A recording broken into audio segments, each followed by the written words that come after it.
इस तस्वीर को शायद आप पहचान रहे होंगे। यह पटना के कुम्हरार पार्क की तस्वीर है और इसी पार्क में मौर्य साम्राज्य के अवशेष मिले हैं। मौर्य कालीन पटना में यहां पर 80 स्तंभों पर टिका हुआ सभा भवन था, उसके अवशेष यहीं से मिले हैं। और ये जो आप पिलर के टुकड़े देख रहे हैं ये सब मौर्य कालीन है। मौर्य कालीन स्तंभ के टुकड़ों की पहचान ये है कि इसकी जो चिकनाई है वो मौर्य काल को अन्य कालों से अलग कर देती है, इसकी चिकनाई। तो ये पटना स्थित कुम्हरार है और यहां पर मौर्य राजाओं का सभा भवन मिला है जो 80 स्तंभों पर टिका हुआ था और 80 के 80 स्तंभ अब मिल चुके हैं। नेक्स्ट, अब इसी कुम्हरार पार्क में 1951 और 55 के बीच 4 सालों के अंदर खुदाई हुई थी और उस खुदाई में यह ईंट की बनी हुई संरचना मिली है। आप इसे गौर से देख लीजिए। 1951 और 55 के बीच में तो ये है क्या?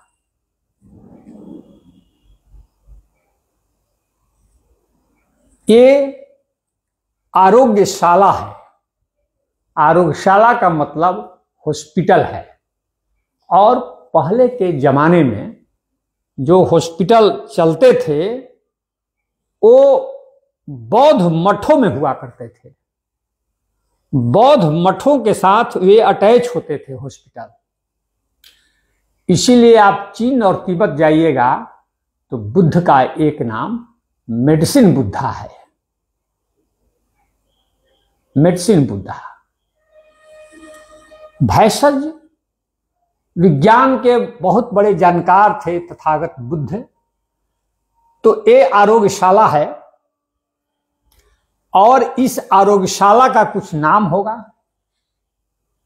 भारत में हम लोग एक बहुत बड़े चिकित्सक हुए धन्वंतरी। तो धन्वंतरी का पुरातात्विक सबूत हम लोगों को यहीं से मिलता है, इसी संरचना में से।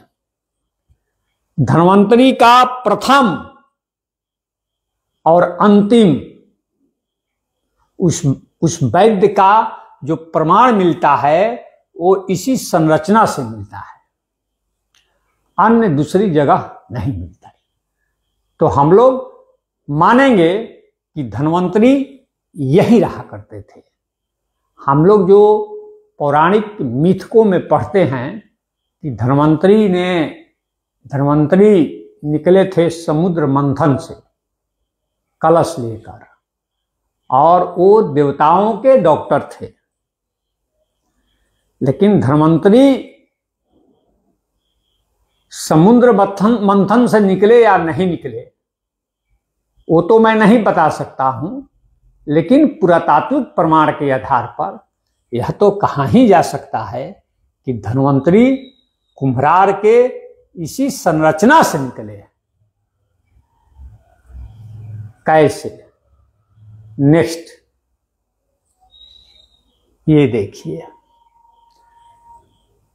1951 और 1955 के बीच मैंने कहा था जो आपने संरचना देखी उसकी खुदाई हुई थी। उस खुदाई में से 2 चीजें मिली थी। एक ये अंडाकार टेराकोटा का सील है, आप देख पा रहे हैं इस सील को, और इस सील के 2 पार्ट हैं। यहां से ऊपर में आप देख रहे हैं कि ये बोधि वृक्ष है और नीचे 2 लाइन में लिखा हुआ है, एक लाइन ये और दूसरी लाइन ये। अब ये क्या लिखा है बस थोड़ी देर में आपको बताएंगे। यह जो लिपि है वह अशोककालीन लिपि नहीं है। यह लिपि जो है ये 5वीं सदी की लिपि है। 4थी सदी भी लोग बताते हैं, लेकिन मैं जो अनुमान किया हूं वो ये यह 5वीं सदी की लिपि है और फाहियान के पटना से जाने के बाद की यह लिपि है। तो इसमें 2 लाइन लिखा है और यह जो दूसरी तस्वीर आप देख रहे हैं यह मिट्टी के बर्तन का एक टुकड़ा है, वो भी वहीं से मिला है। इस टुकड़े पर भी यहां लिखा हुआ है 5वीं सदी की लिपि में, और इस लिपि का जो विकास हुआ है वह अशोक की धम्म लिपि से ही इसका विकास हुआ है। अब इस पर क्या लिखा है वो मैंने कलम से लिख दिया है, नेक्स्ट दिखलाइए तो बताते हैं कि ये दोनों में क्या लिखा है। नेक्स्ट मतलब कि ये देखिए यही लिखा है। क्या लिखा है? वो जो अंडाकार सील आपने देखा उस पर लिखा है श्री आरोग्य विहारे भिक्षु संघस्या। भी यहां लिखा है और छु यहां लिखा है। 2 लाइन, पहली लाइन ये है और दूसरी लाइन ये है। इसका मतलब हुआ कि वो जो इमारत आपने ईंट की बनी हुई देखी है अभी अभी, वह आरोग्य विहार है। आरोग्य विहार का मतलब आरोग्यशाला माने हॉस्पिटल, अस्पताल, आरोग्य विहार का मतलब हुआ। तो जो धन्वंतरी थे वो देवताओं के वैद्य थे या नहीं थे, इस पर तो कोई पुरातात्विक प्रमाण नहीं मिलता, लेकिन इतना जरूर ये मिल रहा है कि जो धन्वंतरी थे, डॉक्टर धन्वंतरी, वे भिक्षु संघ के डॉक्टर थे।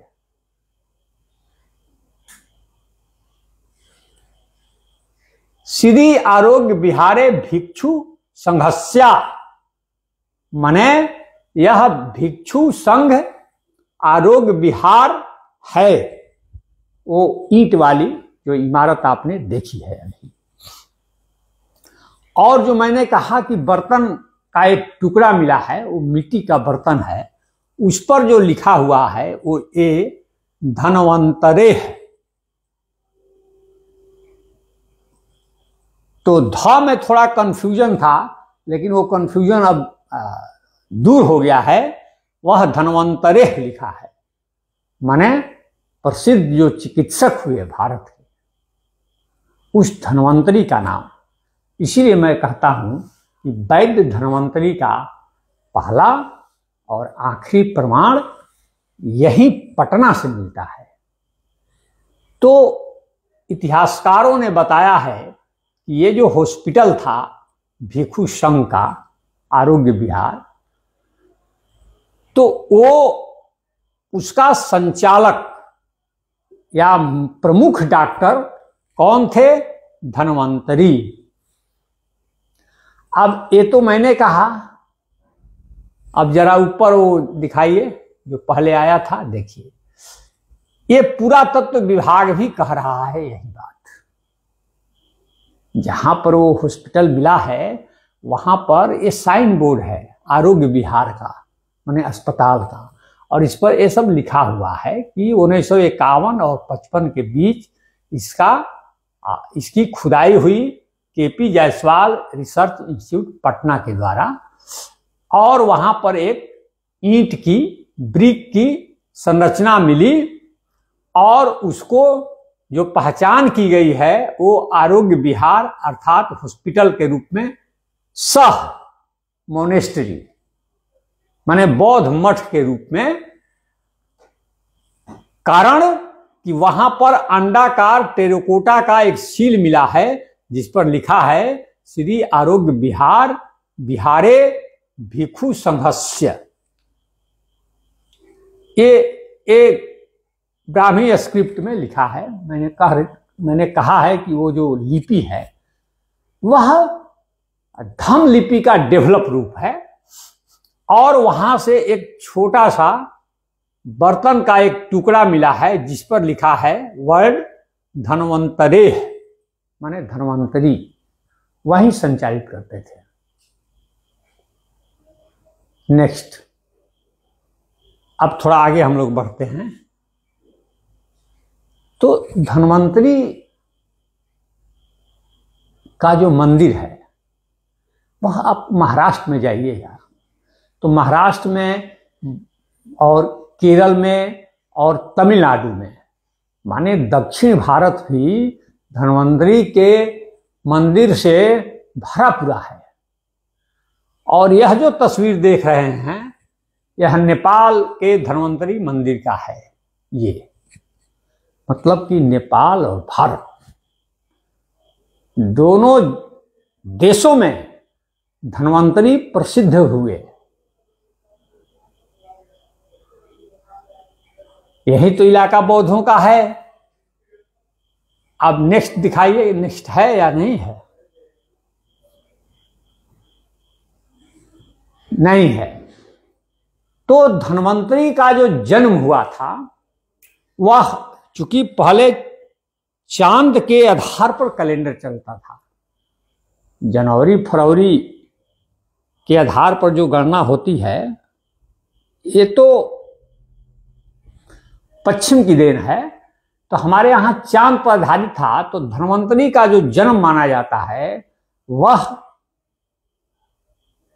कृष्ण पक्ष महीना कार्तिक, ये अभी जो महीना चल रहा है दीपावली के पूर्व,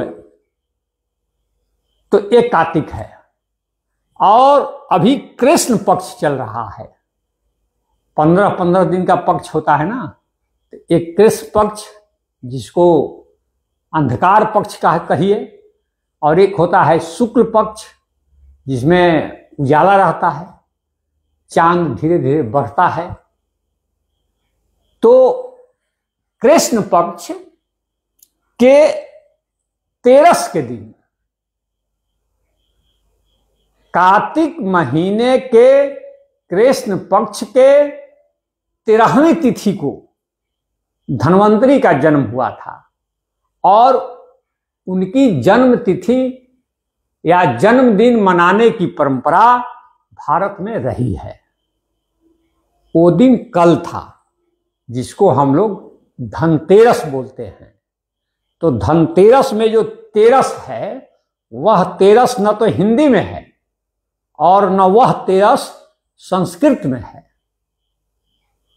13वीं तिथि को तेरस केवल प्राकृत भाषा में कहा जाता है। तो धनतेरस में जो तेरस है जिसे हिंदी में हम लोग 13 बोलते हैं, तो वो प्राकृत भाषा का शब्द है। सीधे 13 जो है प्राकृत भाषा का शब्द है। और धनतेरस है क्या?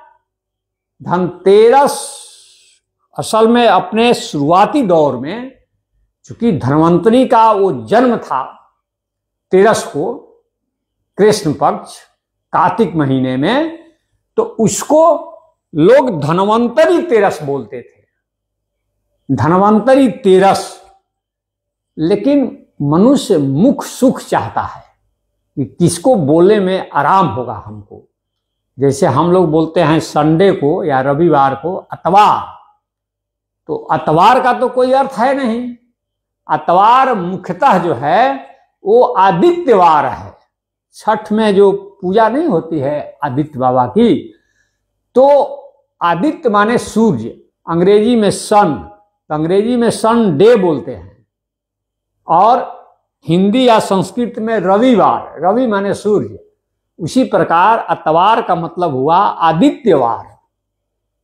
माने आदित्य माने सूर्य, सूर्य का दिन। लेकिन आदित्यवार कहने में मुंह को सुविधा नहीं हो रही है, तो सुविधा के लिए इसको मुखसुख बोलते हैं हम लोग भाषा विज्ञान में। मुखसुख के कारण आदित्यवार को जनता ने प्रेम से गोल चिकना कर करके अतवार कर दिया है। उसी प्रकार धन्वंतरी तेरस को जनता ने मुखसुख के लिए धनतेरस कर दिया है। यह है धनतेरस का इतिहास। आपने सुना, बहुत बहुत धन्यवाद। धन्यवाद।